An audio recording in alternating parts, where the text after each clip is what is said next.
आज से 19 साल पहले भारत और ऑस्ट्रेलिया के बीच वनडे सीरीज का एक ऐसा ऐतिहासिक और रोमांचक मुकाबला खेला गया था जिसमें पहली बार धोनी के कप्तानी में कंगारुओं का सदियों का एक सबसे बड़ा गुमान टूटा था।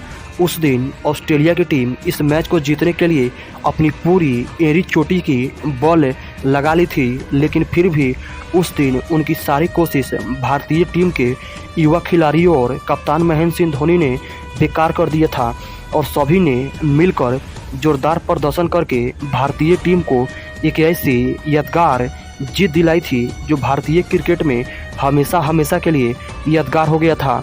दरअसल दोस्तों, यह कहानी है 8 अक्टूबर साल 2007 इंडिया और ऑस्ट्रेलिया के बीच खेले गए फ्यूचर कप के ओडीआई सीरीज के चौथे मैच की। इस सीरीज के 3 मैचों के खेल में से एक मैच बारिश के कारण रद्द हो चुका था और 2 मैच ऑस्ट्रेलिया जीतकर इस सीरीज में 2-0 से बढ़त बना चुकी थी और अब भारतीय टीम को इस सीरीज में वापसी करने के लिए यह मैच जीतना बेहद ही जरूरी हो गया था।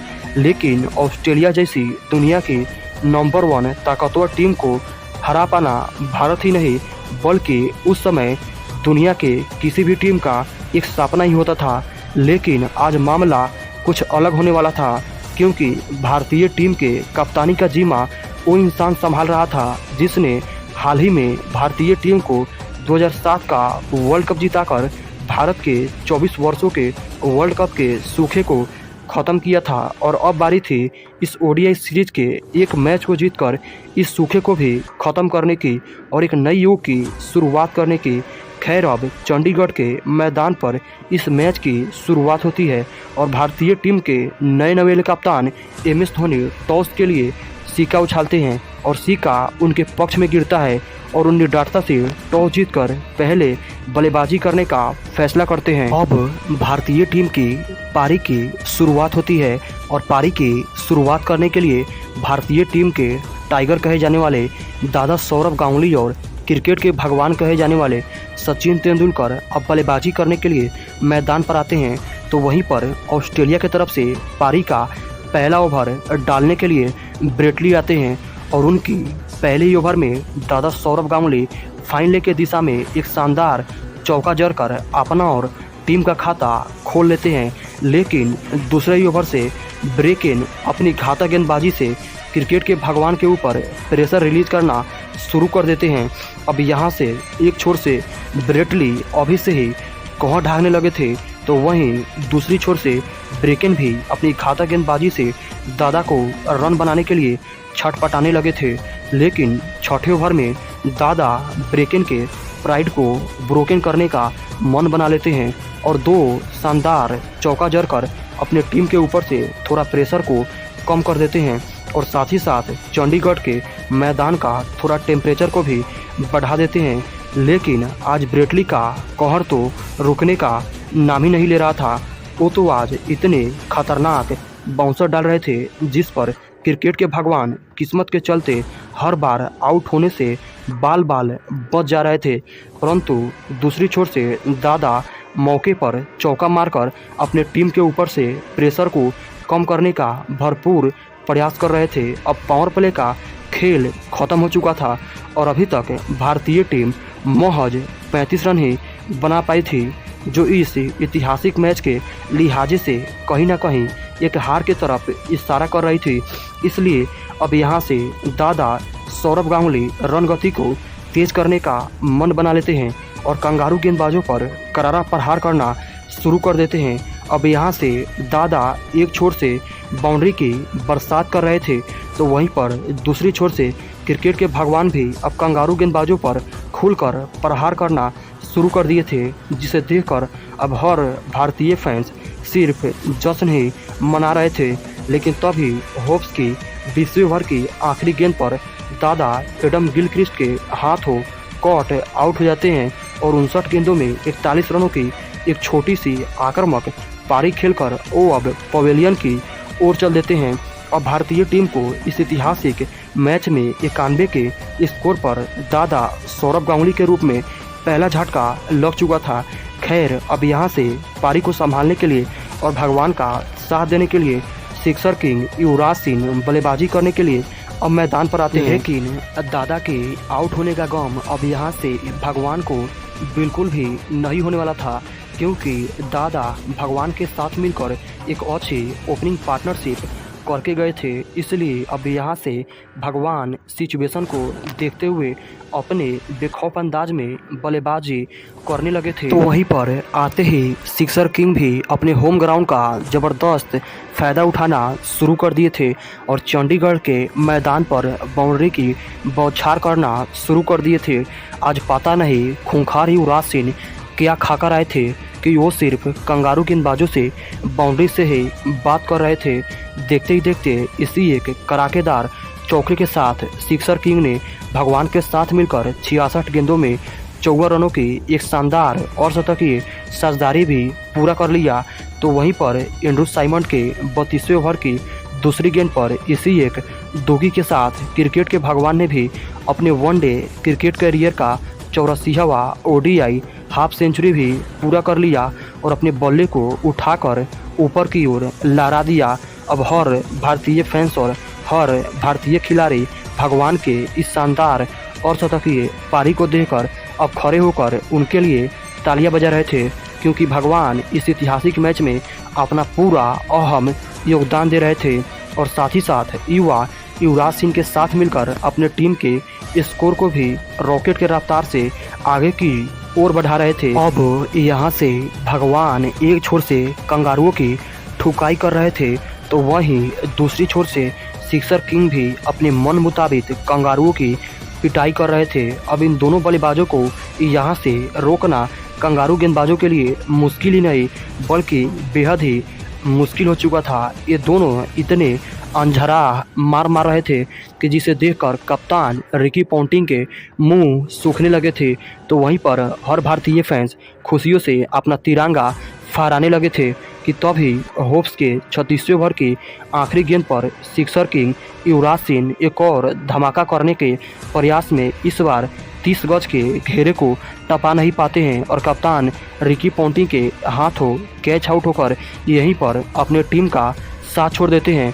अब भारतीय टीम को 174 के स्कोर पर युवराज सिंह के रूप में दूसरा अब तक का सबसे बड़ा झटका लग चुका था। सिक्सर किंग 55 गेंदों में 39 रनों की एक छोटी सी विस्फोटक पारी खेलकर वो भी अब पवेलियन की ओर चल दिए। खैर अब यहाँ से भगवान का साथ देने के लिए और पारी को आगे बढ़ाने के लिए स्वयं भारतीय टीम के नए नवेले कप्तान महेंद्र सिंह धोनी अब बल्लेबाजी करने के लिए मैदान पर आते हैं और आते ही भगवान के साथ मिलकर यहाँ से सूझबूझ के साथ पारी को आगे बढ़ाना शुरू कर देते हैं। लेकिन आज भगवान तो अपना क्लास दिखा रहे थे, चौके पर चौके लगाए जा रहे थे। तो वहीं पर अब कप्तान MS धोनी भी अब उनसे कहाँ पीछे रहने वाले थे, वो भी अब कंगारू गेंदबाजों पर ढाकर प्रहार करने लगे थे। अब उनके भी बल्ले से जो भी गेंद लग रही थी वो अपने आप बाउंड्री को छूने को बेताब हो रही थी। अब 40 ओवरों का खेल खत्म हो चुका था और भारतीय टीम का स्कोर 2 विकेट के नुकसान पर 202 रनों तक जा पहुंचा था। अगर भारतीय टीम को यहाँ से एक विशाल लक्ष्य तक पहुंचना था तो ज़रूरी हो गई थी यहाँ से इन दोनों बल्लेबाजों को ताबड़तोड़ बल्लेबाजी करने की। इसलिए अब सचिन ताबड़तोड़ बल्लेबाजी करने लगे थे। तो वहीं पर कप्तान MS धोनी भी कंगारुओं को बिना सरफ की धुलाई करने लगे थे। कंगारू कप्तान को अब समझ नहीं आ रहा था कि करे तो करे क्या, लेकिन धोनी को क्या करना था ये उनको भली भांति पता था। इसलिए धोनी कंगारुओं की धुलाई जारी रख रहे थे। अब हर भारतीय फैंस इन दोनों बल्लेबाजों की ताबड़तोड़ बल्लेबाजी को देखकर पूरी तरह से मंत्र मुग्ध हो चुके थे कि तभी 42वें ओवर की 5वीं गेंद पर क्रिकेट के भगवान सचिन तेंदुलकर एडम गिलक्रिस्ट के अपील के डिस्टर्ब की वजह से ब्रेटली के डायरेक्ट हिट के कारण रन आउट हो जाते हैं और 119 गेंदों में 79 रनों की एक महत्वपूर्ण पारी खेलकर वो भी अब पवेलियन की ओर चल देते हैं। अब लगभग 42 ओवरों का खेल खत्म हो चुका था और भारतीय टीम का स्कोर 3 विकेट के नुकसान पर 221 रनों तक जा पहुंचा था। खैर अब यहां से मात्र 8 ओवरों का ही खेल बच गया था। इसलिए अब यहाँ से अटैकिंग बल्लेबाजी करने के लिए और कप्तान एम.एस. धोनी का साथ देने के लिए अब स्टाइलिश बैट्समैन रॉबिन उथापा अब मैदान पर आते हैं और आते ही एम.एस. धोनी के साथ मिलकर तूफानी बल्लेबाजी करना शुरू कर देते हैं और आखिरी के बचे इस 8 ओवरों से 17 रन निकाल लेते हैं और कप्तान एम.एस. धोनी भी इस पारी के आखिरी गेंद पर इस पारी का पहला छक्का लाकर अपना अर्धशतक पूरा कर लेते हैं और साथ ही साथ अपने टीम के स्कोर को भी 291 रनों के एक विशाल लक्ष्य तक पहुंचा देते हैं। ऑस्ट्रेलिया की टीम को यह ऐतिहासिक मैच जीतने के लिए 50 ओवर में 292 रन बनाने थे। यह टारगेट भले ही विशाल था, लेकिन ऑस्ट्रेलिया की टीम में भी एक से बढ़कर एक योद्धा मौजूद थे जो इस विशाल टारगेट को भी पलक झपकते ही चेज करने का दम रखते थे। खैर, अब कंगारुओं की जवाबी कार्रवाई शुरू होती है और कंगारुओं की तरफ से उस दौर की 2 सबसे खतरनाक सलामी जोड़ी एडम गिलक्रिस्ट और मैथ्यू हेडन अब बल्लेबाजी करने के लिए मैदान पर आते हैं और आते ही दोनों शुरू में ही अपने कंगारू होने का परिचय देने लगते हैं और कुछ शानदार चौके और छक्के लाकर मात्र 5 ओवर में ही अपने टीम के स्कोर को 37 रनों तक पहुंचा देते हैं। इन दोनों बल्लेबाजों के शुरू में ही इतनी खतरनाक बल्लेबाजी को देखकर हर भारतीय फैंस अब निराश होने लगे थे कि तभी कप्तान एम.एस. धोनी अपना मास्टरमाइंड लगाते हैं और 6ठे ओवर में आर.पी. सिंह की गेंद पर एडम गिलक्रिस्ट को जहीर खान के हाथों कैच आउट करवा देते हैं और उन्हें सीधा पवेलियन का रास्ता दिखा देते हैं। अब ऑस्ट्रेलिया की टीम को इस विशाल रन चेज में 37 के स्कोर पर खतरनाक गिलक्रिस्ट के रूप में पहला झटका लग चुका था। खैर, अब यहाँ से बल्लेबाजी करने के लिए और हेडन का साथ देने के लिए अब स्वयं कंगारू टीम के कप्तान रिकी पॉन्टिंग अब बल्लेबाजी करने के लिए मैदान पर आते हैं। लेकिन उस समय ऑस्ट्रेलिया की एक सदियों की वार्ता होती थी कि विकेट गिरे तो गिरे, लेकिन रन नहीं रुकने चाहिए। इसलिए हेडन उस परंपरा को परंपरागत तरीके से चला रहे थे, मैदान में बाउंड्री की बौछार कर रहे थे। तो वहीं पर आते ही कप्तान रिकी पॉन्टिंग भी 10वें ओवर में आर.पी. सिंह को आड़े हाथों में ले लेते हैं और इस ओवर में शानदार 3 चौके जड़कर इस ओवर से 16 रन लूट लेते हैं। अब पावर प्ले का खेल खत्म हो चुका था और ऑस्ट्रेलिया टीम का स्कोर मात्र 1 विकेट के नुकसान पर 75 रनों तक जा पहुंचा था। लेकिन अब यहां से ये दोनों ही बल्लेबाज जो भी भारतीय गेंदबाजों के साथ करने वाले थे, उसके बारे में ना ही शायद भारतीय फैंस सोचे होंगे और ना ही शायद भारतीय खिलाड़ी भी। अब यहाँ से एक छोर से हेडन छक्के की बरसात कर रहे थे, तो वहीं पर दूसरी छोर से कप्तान रिकी पॉन्टिंग भी भारतीय गेंदबाजों की बेधड़क पिटाई कर रहे थे। देखते ही देखते पॉन्टिंग ने अपनी इसी एक शानदार चौके के साथ हेडन के साथ मिलकर मात्र 41 गेंदों में ही 56 रनों की लाजवाब विस्फोटक और शतकीय साझेदारी भी पूरा कर लिया। तो वहीं पर हेडन ने भी 13वें ओवर में दादा को एक कराकेदार चौका और एक सिंगल लेकर मात्र 39 गेंदों में अपना भी तूफानी और शतक पूरा कर लिया और अपने बल्ले को उठाकर ऊपर की ओर लहरा दिया। अब हर कंगारू फैंस और हर कंगारू खिलाड़ी हेडन के इस तूफानी और शतकीय पारी को देखकर अब खड़े होकर उनके लिए तालियां बजा रहे थे, क्योंकि हेडन आज भारतीय टीम के लिए काल साबित हो रहे थे और साथ ही साथ वो रिकी पॉन्टिंग के साथ मिलकर अब वो एक विशाल पार्टनरशिप की तरफ भी बढ़ रहे थे। खैर, अब यहाँ से ऑस्ट्रेलिया की टीम को जीत के लिए 36 ओवरों में 190 रनों की दरकार हो गई थी, लेकिन अभी भी हेडन का बल्ला रुकने का नाम नहीं ले रहा था। वैसे बल्लेबाजी कर रहे थे मानो वो अकेले के दम पर इस मैच को जिताने का ड्रेसिंग रूम से ही कसम खाकर आए हो कि तब ही एम.एस. धोनी फिर से अपना दिमाग लगाते हैं और इरफान पठान के 19वें ओवर की दूसरी गेंद पर कप्तान रिकी पॉन्टिंग को विकेट के पीछे से 440 बोल्ट का झटका दे देते हैं और उन्हें सीधा पवेलियन का रास्ता दिखा देते हैं। एक तेज गेंदबाजी के खिलाफ इस कदर स्टंपिंग करना कितना टफ काम होता है, ये रिकी पॉन्टिंग को भी भली भांति पता था। इसलिए वो हके बके होकर अब पवेलियन की ओर जा रहे थे। तो वहीं पर हर भारतीय फैंस धोनी की ऐसी अद्भुत स्टंपिंग को देखकर अब खुशियों के लिबास में डूब चुके थे। खैर अब यहाँ से बल्लेबाजी करने के लिए और हेडन का साथ देने के लिए अब माइकल क्लार्क मैदान पर आते हैं और आते ही पठान को एक चौका तो जरूर लगा देते हैं, लेकिन उसके अगले ही ओवर में हरभजन सिंह माइकल क्लार्क को अपने जाल में फंसा लेते हैं और उन्हें सीधा तुरंत पवेलियन का रास्ता दिखा देते हैं। अब ऑस्ट्रेलिया की टीम इस मैच में अपनी बैक टू बैक विकेटें गंवा रही थी, जिसे देखकर अब ऐसा लग रहा था कि कहीं ऑस्ट्रेलिया की टीम अब इस मैच में लड़खड़ा जाएगी, लेकिन नहीं। खैर अब यहाँ से क्रिकेट का एक और महामानव एंड्रू साइमंड अब बल्लेबाजी करने के लिए मैदान पर आते हैं और आते ही अपने खूंखार अंदाज में एक छक्का लाकर भारतीय टीम के खिलाड़ियों के अंदर खौफ का माहौल पैदा कर देते हैं और साथ ही साथ सबको ये भी बता देते हैं कि उन्हें कितना भी विकेट गिर जाए कोई भी फर्क नहीं पड़ता है। अब साइमंड का साथ पाकर हेडन और भी अपने घातक अंदाज में शॉट खेलने लगे थे, तो वहीं पर एंड्रू साइमंड भी लगातार चौका लाकर भारतीय टीम को अब इस मैच से कहीं ना कहीं बाहर करने लगे थे। अगर भारतीय टीम को इस मैच में वापसी करनी थी तो यहाँ ज़रूरत हो गई थी इन दोनों के बढ़ती हुई तेज़ी से पार्टनरशिप को तोड़ने की। इसलिए 34वां ओवर लेकर मुरली कार्तिक हेडन के लिए काल बनकर आते हैं और उन्हें बाउंड्री पर जाहिर खान के हाथों कैच आउट करा देते हैं। अब ऑस्ट्रेलिया की टीम को 190 के स्कोर पर हेडन के रूप में चौथा अब तक का सबसे बड़ा झटका लग चुका था। मैथ्यू हेडन 92 गेंदों में 92 रनों की एक शानदार तूफानी पारी खेलकर वो अब पवेलियन की ओर चल दिए।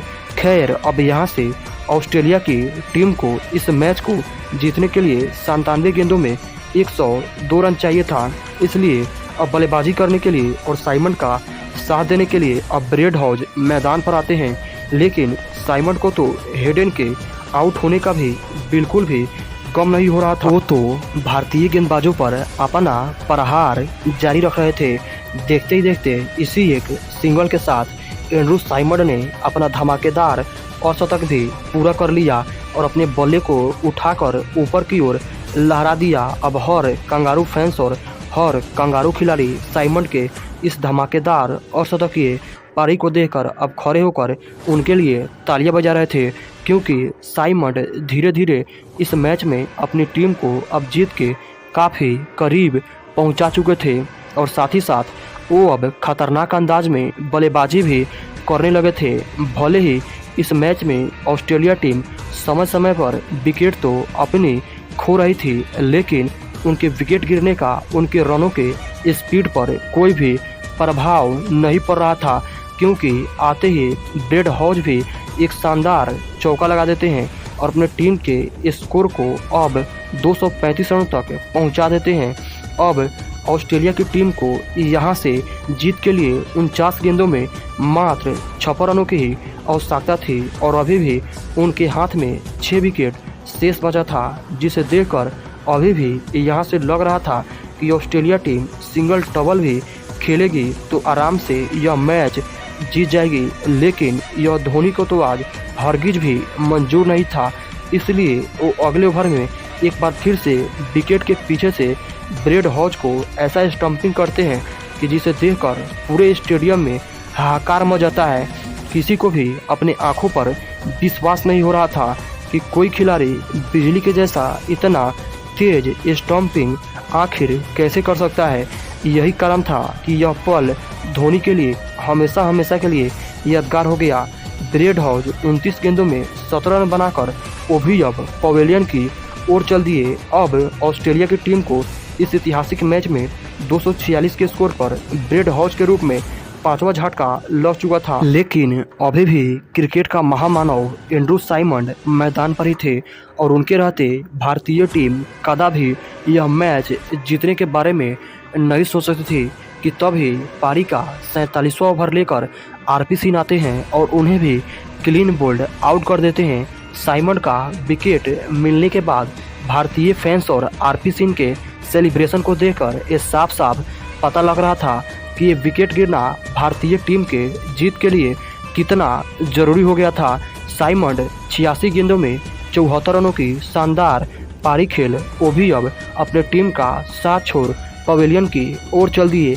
खैर अब यहाँ से बल्लेबाजी करने के लिए ब्रेड हाउस मैदान पर आते हैं, लेकिन वो भी इसी ओवर की आखिरी गेंद पर सिंगल चुराने के चक्कर में आरपी सिंह के शानदार थ्रो के कारण रन आउट हो जाते हैं। अब साइमंड का विकेट खोकर मानो यहाँ से ऑस्ट्रेलिया टीम सदमे में चली गई, क्योंकि अब यहाँ से उनके बल्लेबाजों से एक एक रन लगना भी मुश्किल हो गया। और आलम ये रहा कि जब आखिरी गेंद पर 9 रन बनाना था तो जहीर खान ने शानदार गेंदबाजी करके इस गेंद पर मात्र 1 रन ही आने दिया और भारतीय टीम को यह ऐतिहासिक और रोमांचक मैच 8 रनों से जितवा दिया। भारतीय टीम के लिए यह जीत किसी वर्ल्ड कप के ट्रॉफी के फाइनल से कम नहीं थी, क्योंकि उस समय ऑस्ट्रेलिया जैसी दुनिया की नंबर 1 ताकतवर टीम को हरा पाना किसी भी देश का एक सपना ही होता था। लेकिन भारतीय टीम ने सदियों बाद इस सपने को साकार किया था और ऑस्ट्रेलिया के गुमान को तोड़कर अपने एक नए युग की शुरुआत की थी। तो दोस्तों, उस समय के दिग्गजों से लेस भारतीय टीम के खिलाड़ियों के लिए और कप्तान महेंद्र सिंह धोनी के लिए इस वीडियो पर एक लाइक जरूर दीजिएगा। तब तक मिलते हैं फिर से एक नए धमाकेदार वीडियो में। जय श्री राम, जय श्री कृष्णा, जय हिंद, जय भारत।